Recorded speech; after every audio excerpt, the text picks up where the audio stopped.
Thank you for tuning in to another college football rankings release.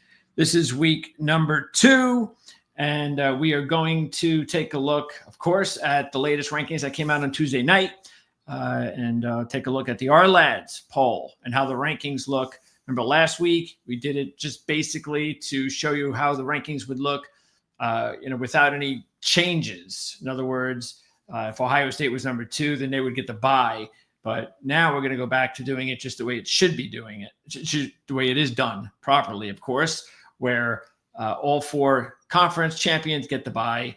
And, of course, the top teams that are ranked from there on out get ranked 5 through 11 with the top group of 5 team, which right now looks to be Boise State. All right, so, and let's first of all take a look at what the rankings look like. Here are the rankings. Okay, so everybody should know this by now. There were a couple of changes from last week. I don't like the fact that it's no longer, I no longer see Penn State playing Notre Dame. I mean, this is what I don't want to see. I mean, Ohio State, Boise State stay the same. All right, and there were a couple of moves with BYU and Texas flipping. I believe so. But on the, it was because Texas was on the other side.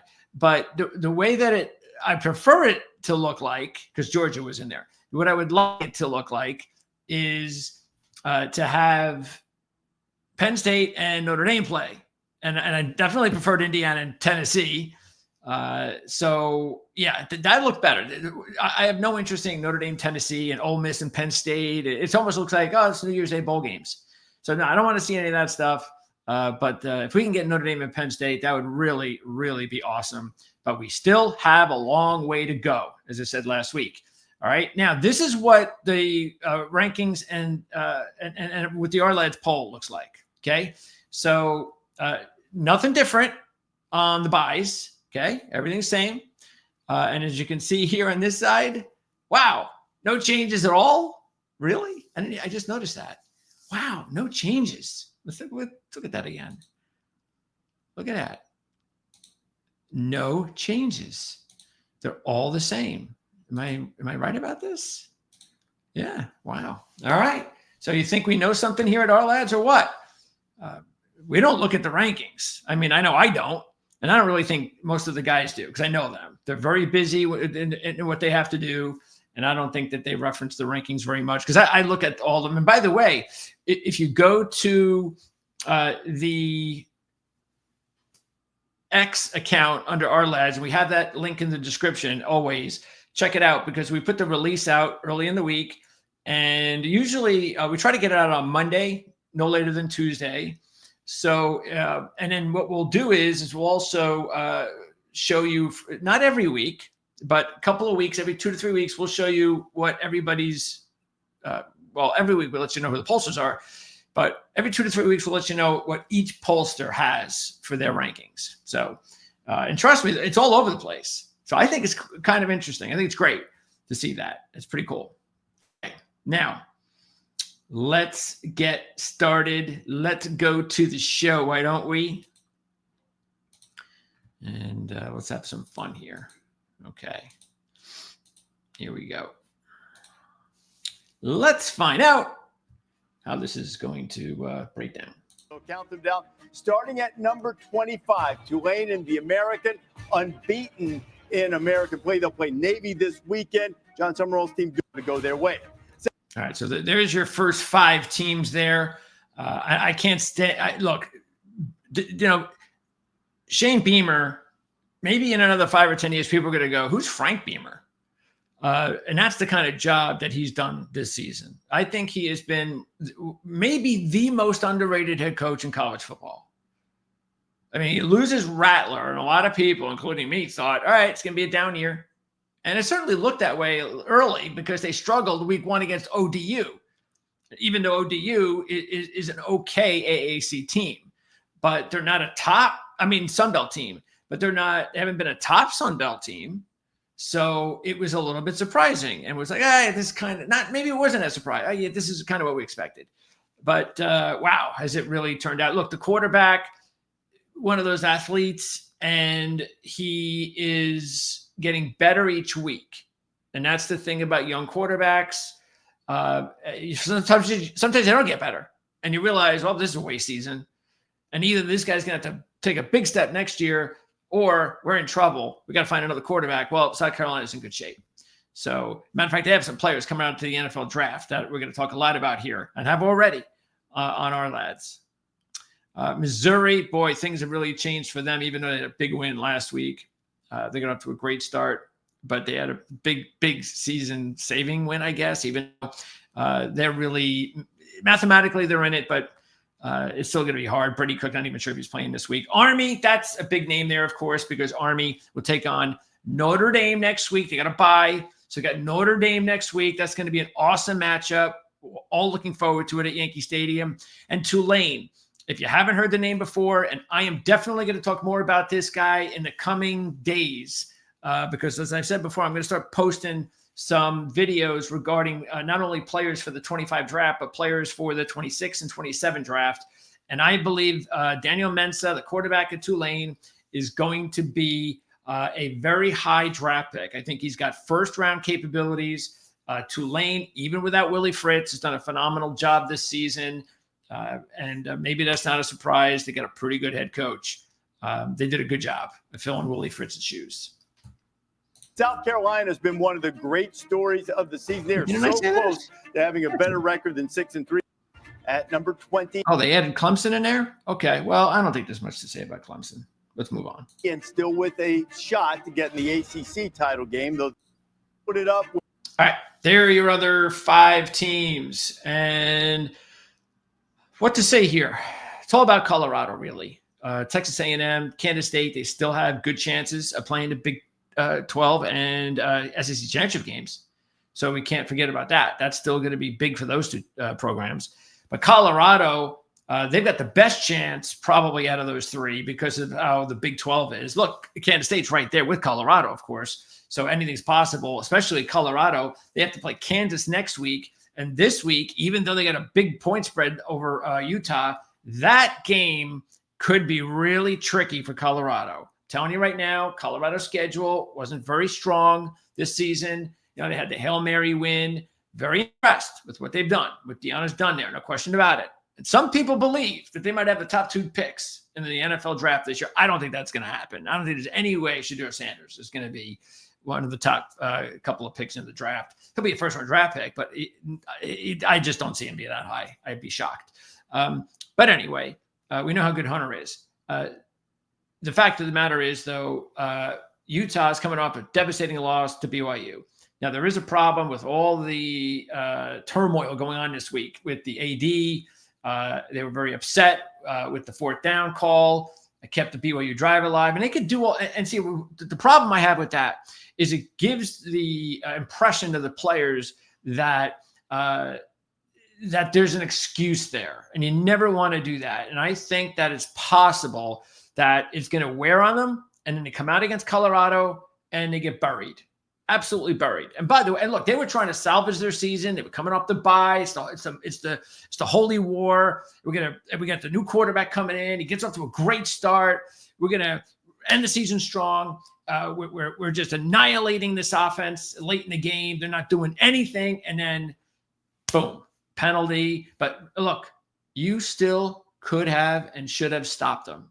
All you had to do was stop them after they got the first down, because you were just hammering this team. But it was all psychological from there, and that's what I'm afraid of this week. But it's not a 3-point spread. It's not a 6-point spread. You're talking like 11 points. You're talking like over 3-1 on the money line. And I'm sorry, but I am definitely going to take that, because even though I believe there's a chance Utah could bury their heads in the sand and get blown out this week, I also think there's a chance they take it out and play a big game against Colorado and win that game. And so I'm going to go ahead and take that money line. Texas A&M, they have a real shot, but they still have to avoid a couple of potential. Look, they got Auburn coming up, and that is not going to be easy. That is a very good defensive team before they got to go play Texas. So still a lot to go with Texas A&M and Kansas State. They're hoping Colorado, of course, loses. They've got a big matchup against Arizona State. How can you not love what's going on there with Arizona State? with the loss to South Carolina. But again, like Colorado, everything in front of them, they can win their way into the SEC championship game and earn an automatic berth. First team out. But Boise State is ranked. Okay. Well, let's see what he says. 13.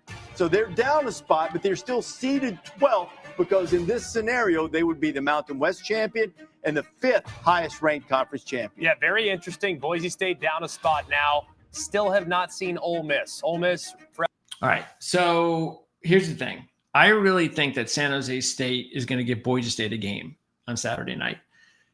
So much so that it's another game, just like the Utah game, that I'm going to go ahead and throw a few bucks on the money line. That game, I mean, you got a San Jose State team that has an outside chance of getting into the Mountain West Conference Championship game. A lot would have to work out, including the fact that they would have to win the next 2 weeks against potentially two of the toughest teams in the Mountain West, UNLV, and this week Boise State. But San Jose State is still a very talented team.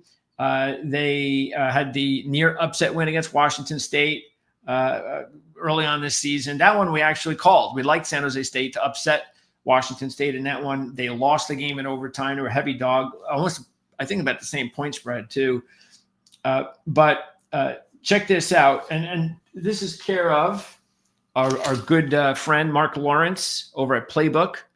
And he has just an amazing amount of trends, historical trends and stats that you want to take a look at if you're wagering on the game.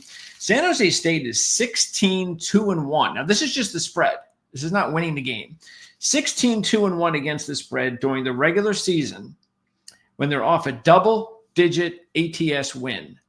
All right? And they've done that twice this year. So they're 2-0 this year under that model, 16-2-1 overall.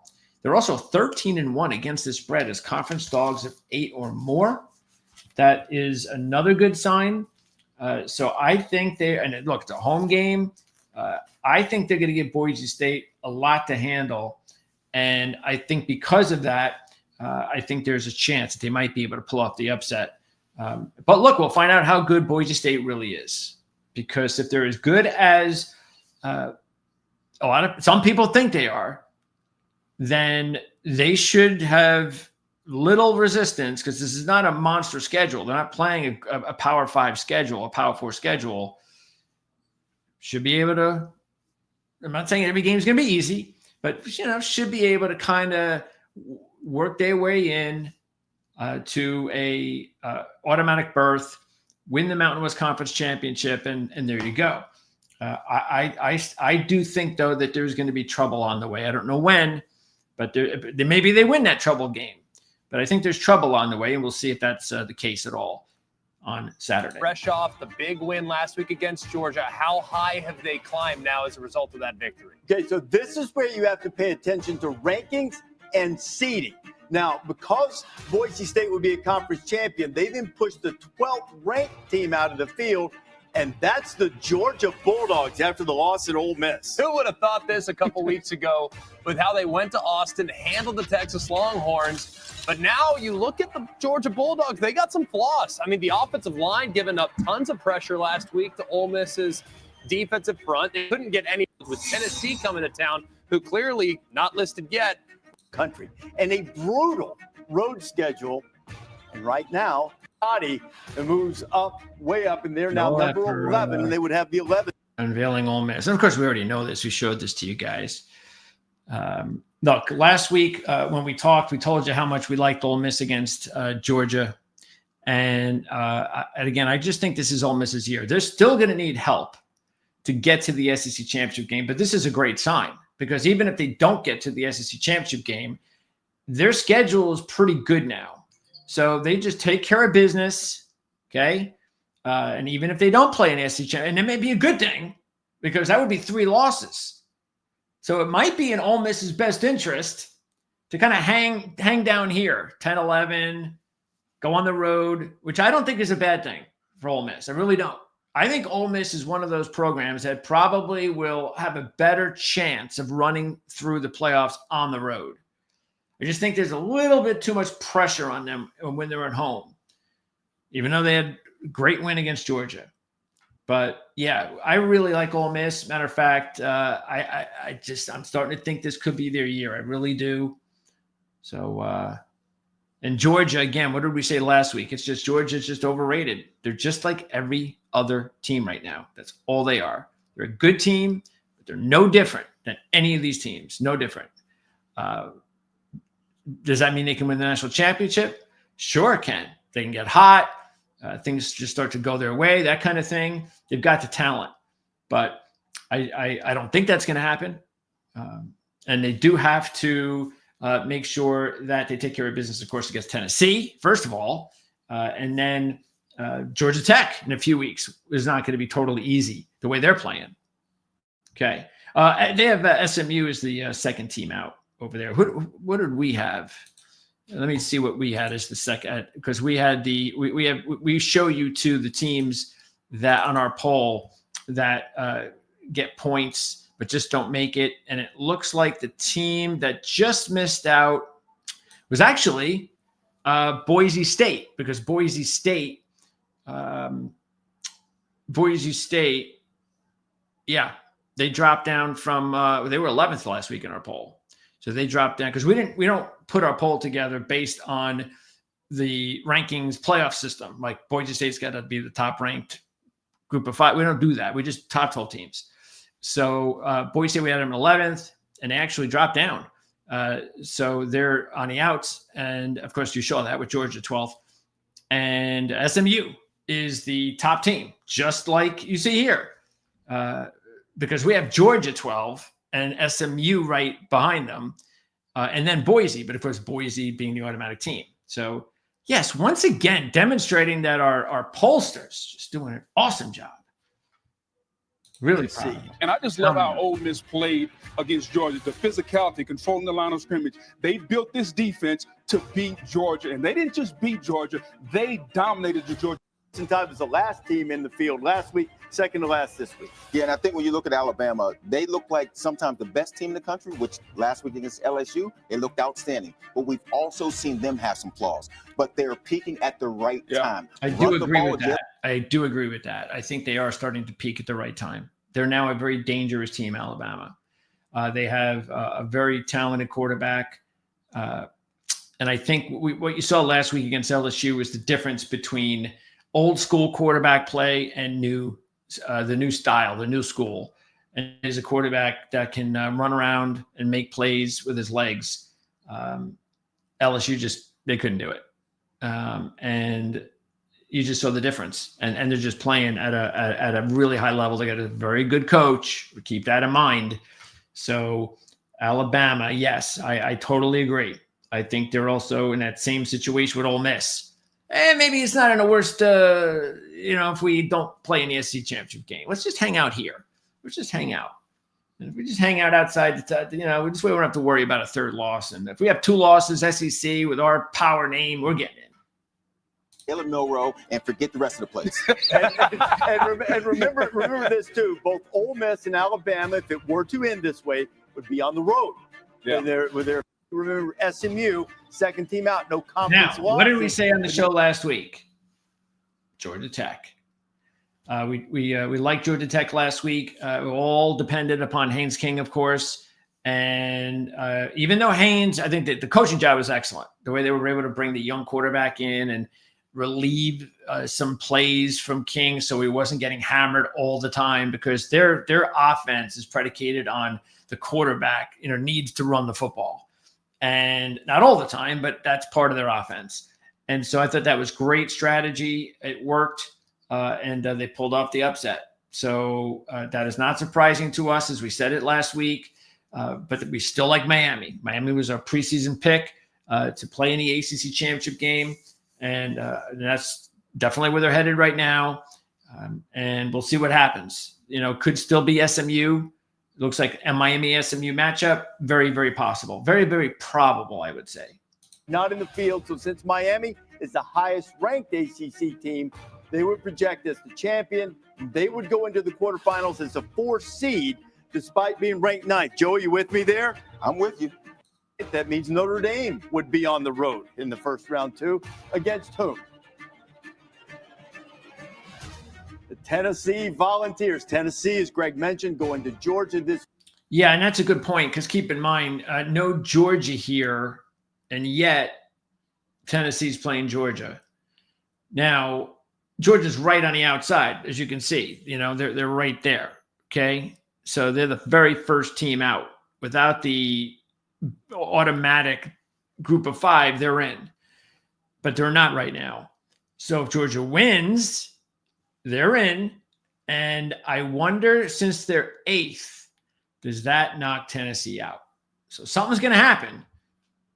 We'll see what it is. It could be, look, if Tennessee wins, it's kind of academic. Well, Tennessee is pretty much locked themselves in to the playoffs, and Georgia is locked themselves completely out of it. This weekend, the Volunteers, ranked 7th, seeded 8th, would get a home game against Notre Dame.